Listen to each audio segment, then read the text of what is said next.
So our number for June is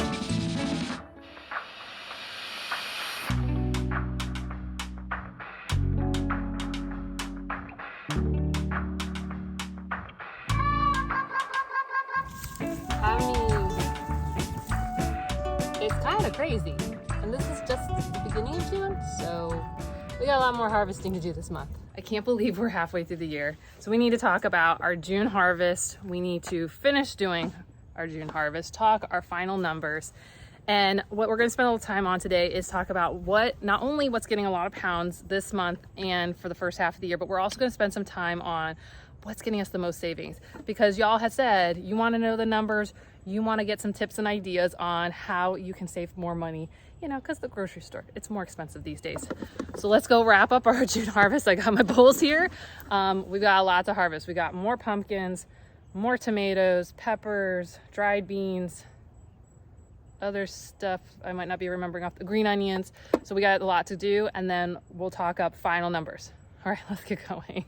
So I know there are 5 that I'm supposed to grab because I counted them yesterday. So one of the things I'm seeing with the Seminole pumpkins as I've been harvesting them is that as we've been getting more and more heat, these have been getting smaller. I know some people said these would be really good summer crops. I'm not seeing that with mine. If you're seeing it differently, please let me know, and also let everyone know where you're at, like what zone, because I'm a zone 10A, so I'm kind of on the more like it's hot, it's humid, and our sun rays are intense. So that may be what's impacting it, but regardless of where they're at, they're kind of on the smaller end compared to last month's harvest. This is my babyest one, so we won't count this one.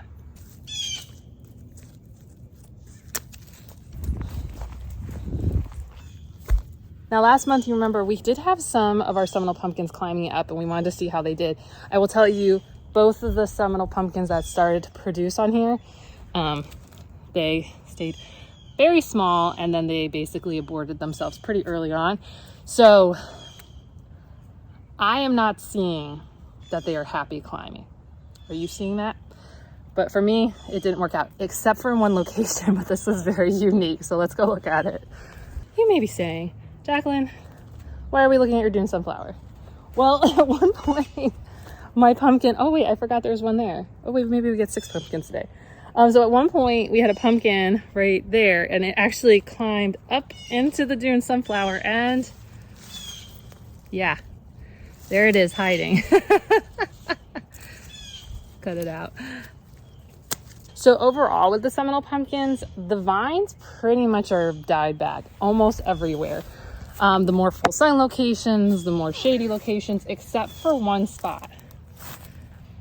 This has just come back out. So I don't know, and it looks like some of the vines are kind of still green underneath the mulch.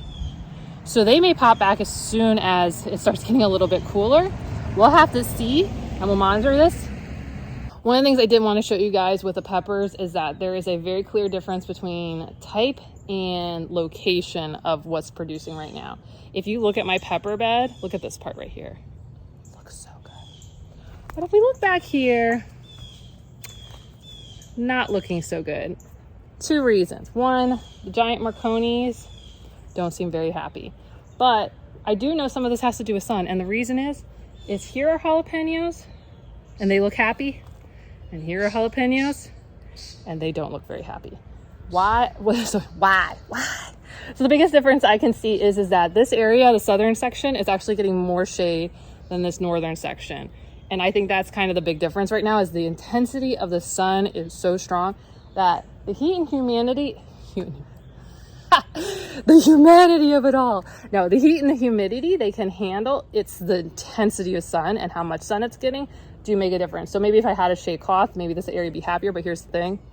I got so many jalapenos. I don't know what to do with all of that. So I'm not mad this section's slowing down because we got a lot of peppers, and I'm actually happy. But the one that's doing the best, so right, if we remember all the different types that we put in here, we had jalapenos, Grand Marconis, Cubanelles, and this Cajun pepper. Hands down, the ones that produce the most are the Cubanelles and the jalapenos. Grand Marconis did good, and then as soon as it kind of heated up, they don't look so happy. Even you can see the way they're making their peppers. They're curling up like they're not happy. They're just not happy peppers. But we look at the Cubanelles, there's some big ones in there we'll probably see in a second. So let's go and grab a bunch of those. And then the Cajun, it did its thing. It's kind of hanging out here. But the Hisei's been picking up. I just don't have as many of them, and it's in a much more sun intense location. We may not know how well that one's doing because I eat them while I'm walking past all the time, and so does Ben. So I really don't have a sense of what the actual harvest is for that one. Oh my, you can see they're all over.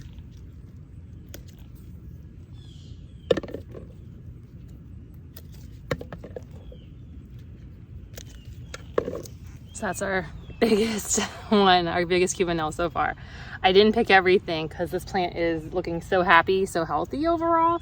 I'm gonna let it keep going in into July, and it's got a lot of small ones on there, but so far, and that's not even all we've gotten for this month. That's just today. Let's go grab all the other peppers. So overall, got a lot of jalapenos. There's still more jalapenos growing on the thing, so we'll be getting these in July too. I've got a lot of jalapenos. I think we're gonna have to make some stuffed jalapeno poppers because there's just too many. There's just too many. And you may have noticed I put little cages around these. They were all kind of flopping over. Maybe that's my fault. Maybe I'm supposed to prune them better. I don't know really. So I just got these little cages. It seems to have helped. The real reason I needed to get them is because they kind of smothered out a lot of the okra I planted in the area. So I lifted them up. I replanted some of the okra, and now I've got okra popping up so that we can have some actual summer crops growing. But we got a good harvest. There we go on peppers. And now let's go. Oh, I need to grab some green onions because we're having green onion soup next week. So Everglades tomatoes can be really time consuming to pick. So what I do is I just pick them one little bunch at a time. So when it's come to tomatoes this season, hands down, the Everglades tomatoes have been the most pounds. I don't have the actual division, which makes it not as scientific as I'd like, but I will tell you just from a harvesting perspective, constantly producing, constantly harvesting. Get yourself some Everglades tomatoes, but be careful because like many people warn, they sprawl, but I actually like this on the trellis. You know, it's made it a little bit easier to see all the stuff because I think when they're on the ground, I know they do reroot, but if you look at the base of these things, look right next to you, look at this. They are putting out branch after branch after branch after branch. So as one kind of is getting tired and old, it's putting on more. So I would just say, if you're thinking about tomatoes, hands down, Everglades tomatoes, good choice. Oh, I forgot one, grape tomatoes. Grape tomatoes have been very solid. So, okay, let me re-rank because I totally forgot grape tomatoes. And you can see I'm not even done with the Everglades, and this is where we're at. So top picks. Everglades #1. #2, it would be that early treat / 4th of July seed packets. #3, toss up between grape tomatoes and the lemon boys. The grape tomatoes came on earlier, but now that the lemon boys are getting going, they've been pretty good. And there is one other type. Oh, you remember I did that slicer, that really cheapy plant from Lowe's, and I was like, we'll just try it. Those did not put out a lot, but they did put out the biggest tomatoes I got, and they were like, that's like, it's big. So if you really want it, I would say from a cost saving perspective, maybe not the best, but if you want a big tomato, that seemed to actually be my best for large tomatoes. But if you're talking about cost hands down, Everglades tomatoes is gonna give you per pound, buying a seed packet from someone online. I think Southern Exposure might have Everglades tomatoes. You might wanna check out University of Florida. I do know David the Good's daughter from time to time does sell them, so you should check her out. But tons of pounds. I mean, you just look at this. This bowl was half full, and now this is all just Everglades. And I still got more to go, and you can still see there's still more on the plant, but we still got a long way to go. So, okay, well that's just the one trellis of Everglades tomatoes. I think we got one Oh, I didn't grab those ones. Oh, they really, I saved them up a little bit for you guys, and now I kind of regret that. Not because I'm showing it to you, but because they can just be so time consuming. Now, one thing with the lemon boys is I do see that they get this cracking on the top. It doesn't hurt it. It just means I probably got a little bit more water than it wanted and it split or the heat. But if you get them early, no problems.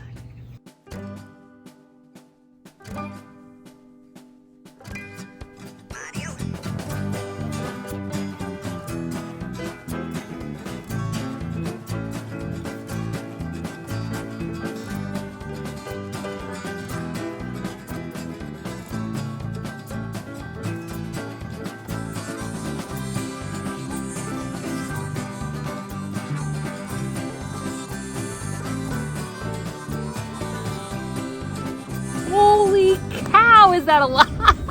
So one of the things I did want to touch on today, because you guys did ask, was, you know, how to save money using your garden. And I think there's a couple things that, one, are just like the literal, like I grew something and now I'm not buying at the grocery store. And then there are things that are what you might not realize, that habits that you may start adjusting because you're growing food. So you do things a little bit differently. So those things you could start integrating into your way of doing your groceries now, even if you don't have food coming in from the garden. So there's a couple things that Ben and I do that, you know, make sure that we always are maximizing the food that we have. So one, we meal plan. And how that relates to the garden is that when Ben and I are meal planning, we are usually talking about the next couple weeks, like what do I see when I'm in the garden that I'm going to be harvesting soon? Because certain produce, right, as it comes into your house, right, like it only has so much time and then you've got to use it. So, you know, like a pumpkin, like I've got 6 months, right, even 3 months. So we can play with that more. But like lettuce, tomatoes, you got maybe 2 weeks. But if you have like I did, just like a lot of tomatoes come in, you really got to be thinking like, okay, what are we eating this week and what are we eating next week that's going to use up a lot of tomatoes if I'm not going to go do stuff like canning. So there's stuff like that. So we're trying to always make sure we're maximizing every pound that comes out of here. The next thing is that we're putting stuff in place that stretches every little bit of food. So I started learning how to make vegetable stock, which was actually really, really simple. I think there's like a lot of those kind of things that like you don't maybe initially think about, but like what I would say is you could start meal planning if you don't already do that. And then if you don't stretch your vegetables, like with doing stuff like making vegetable stock and looking at meals that make that, those would be some things you could integrate today before you plant a seed. But they're good habits that you really should have, because what I see some people have challenges with is they grow food, they don't meal plan, and now all that food's gonna go to waste. So it was a total waste to grow it in your yard. So some things to think about. Obviously, there are way more ways that you can save more money at grocery store that have nothing to do with gardening. Check out other people for that. This channel is not really focusing on that, but I did want you to think about that. So let's talk about the pounds. Let's talk about what's really driving the most amount of pounds this month, and then what is driving the most amount of savings. So our number for June is 118 pounds. Holy cow, is that a lot?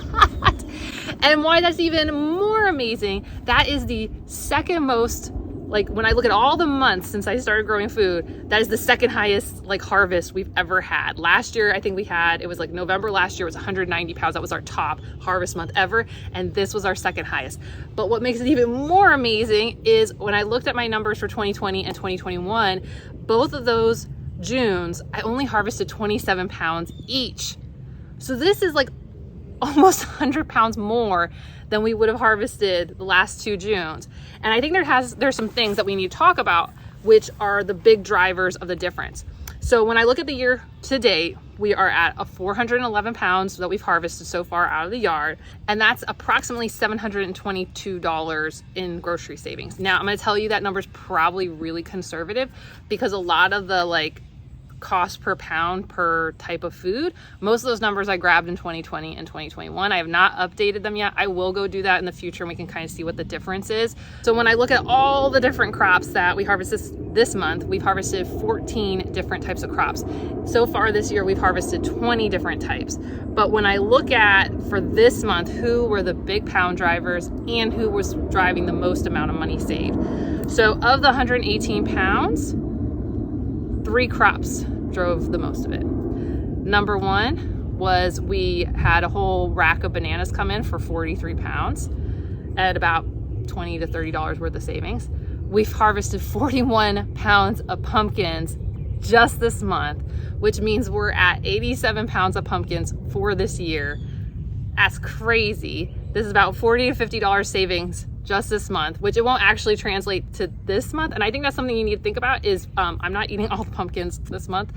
I might go crazy if I did. Tomatoes, 19 pounds this month, which is about $57 a savings. That will definitely translate into our grocery bills for July because we have to eat those before they go bad. And I'm not really good at canning yet. I'm only able to can certain things really well. But we're gonna make the most of it, okay? And an honorable mention that I do think needs to be discussed is green onions. While it was less than a pound of green onions that I've harvested this month, it was about 12 ounces. Green onions are one of those, like, you should grow them. It might be hard to start them now that we're kind of hitting summer, but when we start to hit the fall, winter, spring, y'all should grow them because once they get really well established, I have ones that have made it through the summer. I have ones that came from last year. And they can be cut and come again, cut and come again. So you spend $1 for an ounce, you're gonna get it back and you'll get it 5 times easily. It's one of the easiest plants. I wouldn't plant it right now, but so when I look at these big 4, so of the top 3, bananas, pumpkins, tomatoes, those were 103 pounds of the 118. So while we've harvested lots of many types, they didn't actually drive a ton of pounds. There was just like a little bit of this, a little bit of that, a little bit of carrots there, a little bit of dry beans, a little bit of eggplant we've gotten so far. Eggplant keeps flowering. Where are all the eggplants? Okay, we'll wait. Hopefully I don't know. I don't know if it's gonna be too hot, too humid, too sunny right now, but hopefully. So 87% of the pounds came from just 3 crops in June. $234 potentially saved for this month. $138 or 58% came from those top 4 crops of bananas, pumpkins, tomatoes, and green onions. So what that's telling you is, and this is why I wanted to focus on this, is that, I want you guys to focus your efforts. Now, I wouldn't plant these things now because we're heading into summer and summer is rough. But let's think about some of these things as it relates to fall, because if we look at 3 of these we could plant come the fall, right? Pumpkins, but we said seminal pumpkins. Let's not just go with anybody's pumpkins, but think about, maybe late summer planting some of those pumpkins. So get your seeds now. The Everglades tomatoes are driving the most amount of pounds. So consider getting Everglades tomatoes. It's a really great and easy one. Followed by, I don't know if the 4th of July's and the early treats will work as well going into fall, but maybe if you want to pick up a packet, remember those packets are about $2, $20.25. They're not very expensive. And if you're going to be able to get, $10 back, it's worth the investment if you've got the space. Green onions absolutely do. If you could, this is a great window counter one. You'll get the return on investment. And bananas. And I want to talk about bananas because it is summer. This is one of the easiest times of year in the rainy season to plant these type of plants, specifically bananas, papayas, sweet potatoes. Those are the big 3 we found from last year, right? So I'll put the link to the how I grew 500 pounds video. I'll put the link down. But we know from last year, those are the big 3. And this is the great time. Plant your sweet potatoes, plant your bananas, plant your papayas. The leaves have purposes for all 3 of these plants that you can use. If you don't use any of the other parts, the flowers for many of these are edible. You can do that. If you ignore all of that and you just want the banana, the papaya, and the sweet potato, these are huge pounds, huge savings, and you could still get those this year because what drove that 190 pounds last year was those 3 crops. And that was in our November harvest. So this would be the time you could still get something this year. So think about that. Think about bananas. That's America's favorite fruit. Did you know that? USDA says Americans eat more bananas than any other type of fruit. So fun fact. So get yourself some bananas. You can grow them here pretty easily. This would be the time of year to get them. I have lots of videos explaining stuff about that. Papayas, if you're worried about space, papayas are a lot of pounds for very little space, a lot of pounds. Each of my papayas grew about 80 to 100 pounds last year. I think it was about 100 pounds per. I think it was like almost 200 pounds of papaya I got last year. I had too much papaya. So get 1 papaya plant. I've got videos explaining. I'll link all those below. I've got videos on papayas and sweet potatoes and bananas. My dears, those ones, hands down, consider doing right now for helping you save money this year, not even next year. They'll help you save more money next year. So when I looked at this year for the whole first half of the year, the big crops for pounds so far this year and for driving savings were number 1, bananas. So I'm just saying, Number 2, pumpkins, which has been a huge and wonderful surprise. Number 3 was tomatoes. Number 4, green onions for dollars, not necessarily pounds. And then peppers was kind of like up there for pounds, and savings though have not been as strong. And it's probably mostly because the peppers are pretty lightweight. The cubanelles have a thin wall, and while there's a lot of them, same thing with the jalapenos, while there's a lot of them and they take up a lot of volume, when I show them to you guys in a bowl, they're not actually driving a ton of savings. So that would be one of those ones, like maybe invest in a plant or some seeds, but I wouldn't go crazy over them. Those other ones are definitely, but when we get into this back half of the year, it's really going to be about these tropicals. It's definitely going to be a lot to do with sweet potatoes, papayas, bananas, and you can still get them in right now. And when I've been looking at the data this year, I've started trying to think about, because I've had my best April, best May, and best June. Actually, I think I also had my best February. I've had many of my best months over the last 3 years when I've been doing more detailed tracking like this.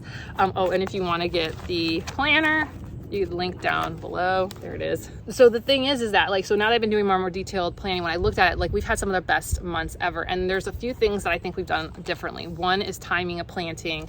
2 is varieties that we're planting. I would say the space isn't that much different year over year. I mean, when we look at 2021 versus 2022, I haven't really added that much more space. I actually reduced it because all of this used to be sweet potatoes and I just reduced it down to beds.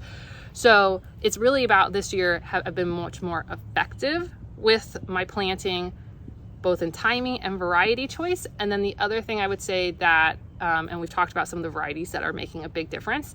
And then I think the other thing is that, the soil does get more mature year over year over year. So that does help you. Your plants can get pretty well established. But I think here's the big takeaways. Variety and timing are going to be the key. Focus on the things that put you in a really good position going into the fall. I'm going to tell you, if you've got in your mind you're going to harvest a whole bunch of stuff in the summer, looking at my data, summer is rough. I looked at 2020 and 2021 data. Combined for those 3 months in 2020 and 2021, all the pounds I harvested, 30 pounds. It is rough. What are your key takeaways as you kind of think through how you're going to go save money going into this next season? So I would think about 1, get yourself some bananas, papayas, or sweet potatoes, or all 3, and get those in the ground. Those will be one of the most effective things to help you reduce cost and get lots of pounds going into fall. They're not going to get you anything this summer, but you get them established. You can, those 3 plants, I say max out at $55 for plant costs, but you can always do it cheaper. But those will be low space, high yield, can get you pretty big crops in the first year. So I would consider that number 1. Number 2, I would think about buying the right variety seeds for fall. I always treat fall as kind of my reset for all these vegetable crops. And so I would be thinking about, and I've already started doing this. When I'm at Lowe's, I've already picked up some stuff online. I'm already starting to think about the varieties I'm going to grow. So that's why I wanted to share with you now, so you get them, so that as we're hitting late summer, you're already ready to go with your seeds. So we're thinking about those tomato varieties, pepper varieties. You're giving yourself some Seminole pumpkins if you got the space to do that. Those are going to be some of our really good ones. I would also consider, because if the projections are right about what's going to happen with grocery store prices going up even more come the fall and winter, if you listen to the farmers and the people who are further up the supply chain, I would also consider getting your seeds for winter time too. And we know that cold weather crops, lettuces, so I've already been picking up some of my lettuces right now. I would be thinking about green onions for sure. Onions, while you may not get a ton of pounds, these are things that are pretty easy to grow in the winter time. They're kind of set and forget. You don't have to fuss at them a lot. So I would just be thinking about right now seeds. And if you don't really have a good garden set up, I don't know, that doesn't sound good, but if you don't really have a really established garden yet, what I'd also think about doing summer, even though it would be terribly strenuous, is that setting mulch down to really get your soil rich for fall. Now you may be thinking, but fall's 3 months away. Instead of you buying a whole bunch of soil so that you've got that rich gold, I know some of you guys keep asking me, what do I use as fertilizing? Other than throwing down food scraps back down, or I showed you guys, I use that orange fertilizer pesticide thing. I'll put the link to that video below. The biggest thing, right, I've told you guys is I use a ton of mulch. And as we move through the summer months with the heat, the humidity, and the rain. That mulch will break down very fast, which will put you in a really good position that you don't have to buy so much soil, or you can get some bulk soil, but it'll put you in a much more nutrient rich space for the fall. So those are the 3 things I would take away from this video: is get your tropical perennials, start thinking about seeds for fall and winter, and I would think about setting your mulch earlier if you don't have really established beds. So I hope this helped you think through all the different thoughts for, growing food down here in Florida. It's hot right now. We're going into the really rough gardening season, but we're going to be doing this every first week of the month. I'm going to be going over my counts and my kind of final harvest numbers, and we're going to talk about lessons learned. So remember those 3 tips, and I'm going to link a whole bunch of different videos for you guys of how to set down the mulch, kind of the findings from the beginning of the year about those 3 big tropical perennials. I'll put down some links to my playlist on bananas, my playlist on papayas, my stuff about sweet potatoes, so you guys can learn more about those. So you got all those resources for you all in the description below, and I'll I'll pin a comment too, and I'll put a lot of that in there too, so you can just check out a whole bunch of stuff. And of course, I want to hear from all of you. I want you to share what you're finding. What varieties are you finding that are doing really well? We're gonna go into summer. Summer is one of the hardest times to grow food here in Florida. It goes a little crazy, but that's okay. That doesn't mean we can't be doing stuff to get us ready for fall, because fall is gonna be, woo, we can get some big numbers, people. I hope you enjoyed this. Okay, I'll see you soon. Bye.